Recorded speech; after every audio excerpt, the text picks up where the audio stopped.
በስመ አብ ወወልድ ወመንፈስ ቅዱስ አሐዱ አምላክ አሜን። በስመ አብ ወወልድ ወመንፈስ ቅዱስ አሐዱ አምላክ አሜን።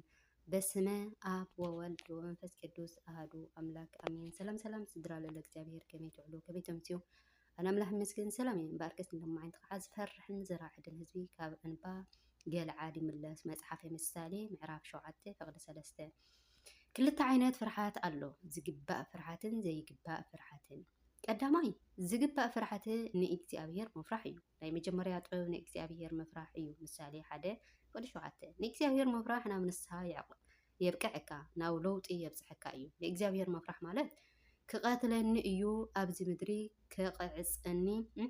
ክቀፅዐኒ እዩ ናብ ሰይጣን ኣሕሊፉ ክህበኒ እዩ ኢልካ ትፈርሖ ፍርሓት እግዚአብሔር ኣይቅበሎን እዩ። እንታይ ደኣ ናይ ፍቅሪ ፍርሓት እዩ ዝደሊ ከምቲ ንፈትዎ ሰብ ስለ ተኽብሮ ትፈርሖን ትእዛዛት ሕማቅ ነገር ድማ ኣብ ቅድሚኡ ከይትገብር ትጥንቀቕ ንዕኡ ዝሕክስ ነገር ክትሰርሕ ኩሉ ግዜ ትተግህ ንእግዚአብሔር ከዓ ግበሩ ዝበለና ብምግባር ኣይተግበሩ ዝበለና ከዓ ብዘይ ምግባር ትእዛዛት ብምሕላው ፍቅርና ክንገልፀሉ ንኽእል ኢና። ዮሴፍ ንእግዚአብሔር ይፈርሕ ስለ ዝነበረ እታ ሰበይቲ ፈርዖን ሓጣኣት ክትሓቶ ከላ ከመይ ገይረ ኣብ ቅድሚ እግዚአብሔር ሓጢኣት ክሰርሕ እየ ዝብል ንስብኣያ ስለ ዘኽብሮ ንእግዚአብሔር እውን ስለ ዝፈርሖ እዩ። ዘፍጥረት ምዕራፍ 39:9 ኣብ ዘመን ግሽነትካ ንእግዚአብሔር ምፍራሕ ንበር። ቀዳማይ ጴጥሮስ ምዕራፍ 1:17 ኣብ ናይ ሰብ ገዛ ኬድካ ብድፍረት ዝደለኻየ ነገር ከም ዘይትገብር ኩሉ ከምኡ ከዓ ኣብ ዓለም ብፍርሓት ኢና ክንነብር ዘለና። ኩሉ ግዜ ኣብ ናይ ግሽነት ዓለም ተደሊና ብፍርሓት ትግሃትን ክንነብር ይግበአና። ደቀየ ንዕኡ ስምዑኒ ፍርሓት እግዚአብሔር ክመረኩም። መዝሙረ ቅዱስ ዳዊት 34:11 ኣቦታትና ከምቲ ዳዊት ዝበሎ ፍርሓት እግዚአብሔር ክምህረና ክምህሩና ኣለዎም። ንሕና ድማ ከም ማርያም ክንሰምዖም ይግበአና። ምክንያቱ ንእግዚአብሔር ምፍራሕና ኢና ናብ ፅድቂ ክንበፅሕ ንኽእል። ፍርሓት ንዝግብኦ ፍርሓዊ ክብሪ ንዝግብኦ ክብሪ ሃብዎ ንኩሉ ዘዝግብኦ ሃብዎ ይብለና ሮሜ ምዕራፍ 13:7 ስለዚ ንቤተ ክርስቲያንና ንኣቦታትና ንስእሊ ቅዱሳን ዝተፈላለዩ ነዋየ ቅዱሳንን ክብሪ ክንህብ ኣለና። ነቶም መራሕትኩም ናይ ስጋ ይኹን ናይ ነፍሲ ፍርሓት እንተተቀጥቂጥኩም ንክርስቶስ ከም ትግዝእለኩም ኮይንኩም ተገዝእዎ። ኤፌሶን ምዕራፍ 6:5 ስልጣን ስጋዊ ይኹን መንፈሳዊ ኩሉ ካብ እግዚአብሔር ስለዝኾነ ሓደ ክርስቲያን ኣብ ዝኾነ ቦታ ትሕቲ ኢሉ ንዝሰርሕዎ ክእዘዝ ተሎ ብርሃንኩም ኣብ ቅድሚ ሰብ ይበርህ ናይ ሰማይ ኣቦኹም ከምስግንዎ እዮም። በቲ ናታትኩም ፅቡቅ ምግባር ድማ ናብ ክርስቶስ ክመፁ እዮም። ስለዚ ስነ ምግባርና ከምኡ ክኸውን ኣለዎ። ቅዱሳን መላእክቲ ኣብ ቅድሚ እግዚአብሔር ብፍርሓት እዮም ቅዱስ ቅዱስ ቅዱስ እግዚአብሔር እናብሉ ዝመላለሱ። ኢሳያስ ምዕራፍ 6:5 ስለ ዘኽብርዎ ካልኣይ ዘይግባእ ፍርሓት ዝበሃል ከሎ ከዓ ንሞት ምፍራሕ ዘይግባእ ፍርሓት እዩ። ምክንያቱ ፍርሕዎ ንሓጢኣት ኣይትፍርሕዎ። ንሞት ኢና ተባሂልና ሞት ናብ እግዚአብሔር ንሽገረሉ ድልድል እዩ። ሰብ ሞት ንምንታይ እዩ ዝፈርሕ? መዓዝ ከም ዝመውት ስለዘይትፈልጥ፣ ከመይ ኢሉ ከም ዝመውት ስለዘይፈልጥ፣ ምስ ሞት ናበይ ከም ዝኸይድ ስለዘይፈልጥ ወዘተ ዘይምድላው እውን ንሞት ክፈርሕ ይገብረካ እዩ። ዘይምፍላጡ እውን ክፈርሕ ይገብር። ብንስሓ ሓፂብካ ብቅዱስ ስጉኡን ደሙን ተሓቲምኩም ድልዋት ኮይንኩም ዘይምፅናሕ ክትፈርሕ ይገብረካ እዩ። ሓደ ወንጀለኛ ናብ ሕጊ ክቀርብ ከሎ ከም ዝፈርሕ መክብብ ምዕራፍ 12:7 ነፍሲ ናብ ወሃቢኣ ከይዳ ብንእስነትኩም ንእግዚአብሔር ኣሕጉስዎ። ሞት ናብ ፈተዋት እግዚአብሔር ምኻድ እዩ። ንፅቡቅን ሕማቅን ናብ ዝተፈላለዩ ዳኛ ምኻድ እዩ። ካልኣይ ቆሮንጦስ ምዕራፍ 5:10 ኣብ ሂወትና ዘመናን ዝሰራሕናዮ እከይ ይኹን ፅቡቅ ዋጋና ክንቀበል ኣብ ፍርዲ ክርስቶስ ከላትና ክንጋሃድ ኢና ይብል።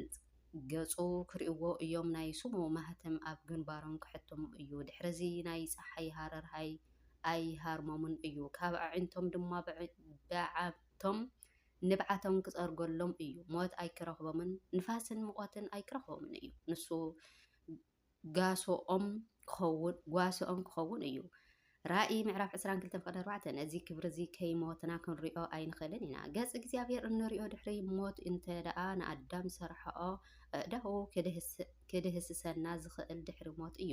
ከምቲ ድለይዎ ንመንጭ ማይ እትነፍቕ ንሞት ኣቦታትና ኣዝዮም እዮም ዝናፍቕዎ ገጽ እግዚኣብሔር ክርእዩ። ኣነ ካብ ክልቲኡ ኣየናይ ክመርጽ? ካብ ሞትን ህይወትን? ኣነ ግና ኣብ ዓለም ካብ ምንባር ናብ ክርስቶስ ክኸይድ ሃረር ይብል ኢሉ ቅዱስ ጳውሎስ። ፊልጵስ ምዕራፍ 1:23 ጉዳየ ወዲኤ ኣለኹ ገድለይ ፈጺመ ስለዚ ናብቲ ሓቀኛ ጎይታ ናብ ኣምላኸይ እኸይድ ኣለኹ። ናይ ክብሪ ኣኽሊል ተዘጋጅዩለይ ኣሎ። እዚ ግና ንዓይ ጥራሕ ኣይኮነን ከማይ ንዝተጋደሉ ኩላይ ደኣ እምበር በለ። ካልኣይ ጢሞቴዎስ ምዕራፍ 4:8 ሳልሳይ ንሰብ ምፍራሕ እውን ግቡእ ኣይኮነን ክትገብሮ ኣለካ እምበር ንሰብ ምፍራሕ እግዚኣብሔር ከይትፈርሕ ኃጢአት ክትሰርሕ ይዕድመካ እዩ። ዮሃንስ ምዕራፍ 9:22 እቲ ካብ ብህፃኑ ዕውር ኮይኑ ዝተወለደ ድማ ጎይታ መፂኡ እንትፍ ኢሉ ብጭቃ ፀበል ዓይኑ ሰሪሑ ኪድ ኣብ ሰሌኦም ማይ ተሓፀ ምስ በሎ ዓይኑ በረኸሉ። ኩሎም ተገሪሞም ከዓ ኣይሁዳውያን ሰሚዖም ናብ ወለዱ ከይዶም ወድኹም መን ዓይኑ ኣሕውይዎ ኢሎም ክሓትዎ ከለዉ ፈሪሖም ካብ ማሕበር ኣይሁድ ንኸይባረርዎም እንድዒ ባዕሉ ይጠይቅዎ በፂሑ ዕድመ ኣዳም መሊኡ እዩ ኢሎም መለሱሎም። ርኢኹም ፍርሓት ካብ ጽድቂ ከመይ ከም ዝተፍርሕ ወዶም ዕድሚኡ ሙሉእ ዕውር ነይሩ ኣሕውይሎም ንክርስቶስ ክምስክርሉ ግና ኣይከኣሉን። እቲ ዓይኑ ዝሓወየ ክጠይቅዎ ተለዉ ግና ክርስቶስ ኢየሱስ እዩ ኣድሒንኒ ኢሉ መስኪሩሉ። እቲ ሓጢአተኛ ክብልዎ ተለዉ ከዓ ኣነስ ዕውረ ከም ዝነበርኩ ዓይነይ ድማ ከም ዝሓወየን እንበር ሓጢአተኛ ምዃነይ ኣይፈልጥን ኢሉ ብድሕሪት ሓጢአቱ ዶ ዓይኒ ክበርህ ይኽእል እዩ ኢሉ መስኪሩ። ካብኣቶም ምስ ኣባረርዎ ክርስቶስ ከዓ ተቐቢልዎ እዩ። ዘፍጥረት ምዕራፍ 20:10 ኣብዚ ዓዲ እዚ ፍርሃት እግዚኣብሔር ስለዘየለ ከይቀትሉኒ ስብኣየይ እዩ ከይትብሊ ኢሉ ኣብርሃም እውን ንሳራ ፈሪሑ ከይመውት ኣሕሊፉ ነቲ ንጉስ ኣቢሜሌክ ሂብዎ እዩ።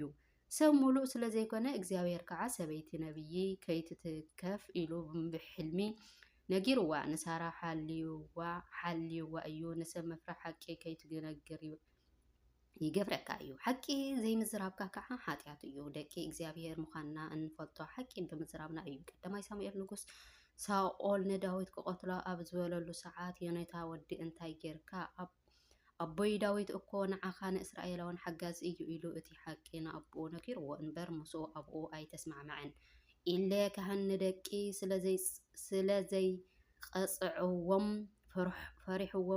ፈሪሕዎም እግዚኣብሔር ከዓ ንዕኡ ንደቀይን ብሞት ቀፂዕዎም እዩ። ሃዋርያት ኣቦታትና ኩላይ ኣይትስበኹ እናበሉ ክኽልክልዎም ተለዉ ነገስታት ከይፈርሑ ንእግዚኣብሔር ክሰምዑ ከም ዘለዎም ድፍረት ይመክሮም ነይሩ።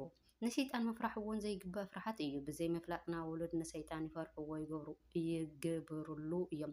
ዘይተዋረሱ ኣገልግሎት እውን ይፈርሕዎ ግና ቁርፅ ኣቢሎም ካብ ልቦም ናብ እግዚኣብሔር ተትምሊሶም ሰይጣን ዓቕሚ የብሉን ስኒ ዘይብሉ ኣንበሳ እዩ። ሉቃስ ምዕራፍ 10:18 ሰይጣን ካብ ሰማይ ናብ መሬት ክወድቕ ርኤ ብጾምን ጸሎትን ኢና እንስዕሮ ከምቲ ጎይታና ኣብ ገዳም ቆሮንጦስ ማቴዎስ ምዕራፍ 4 ዝሰዓሮ ብዘይ ጾምን ጸሎትን ብናይ እግዚአብሔር ምሕረትን ብናይ መላእክቲ ረድኤትን ክነሸንፎ ግን ኣይንኽእልን። ቀዳማይ ጴጥሮስ ምዕራፍ 5:9 ንሰይጣን ብእምነት ተቃወምዎ ንሱ ኮላይ ካባኹም ክሃድም እዩ ኣይትፍርሕዎ ሰይጣን ይኽሕድ ኣለኹ በልዎ። ማቴዎስ ምዕራፍ 13 እንክርዳድ ዝተባሃለ ሰይጣን ኣባና ንኽሰልጥ ባዕልና ኢና ንገብሮ ዘለና ስለ ዘይንተግህ ብእምነት ዘይንብርትዕ ብጾም ጸሎትን ተግባራዊ ክርስቲያንን ስለ ዘይብልና ንእዮ ንኽፈትን እኳስ ንእግዚአብሔር እዩ ዝልመኖ እዮ ብእምነት ጠንካራ ስለ ዝነበረ ስለዚ ንኸይፍትነና ናይ ሰይጣን ውርደቱ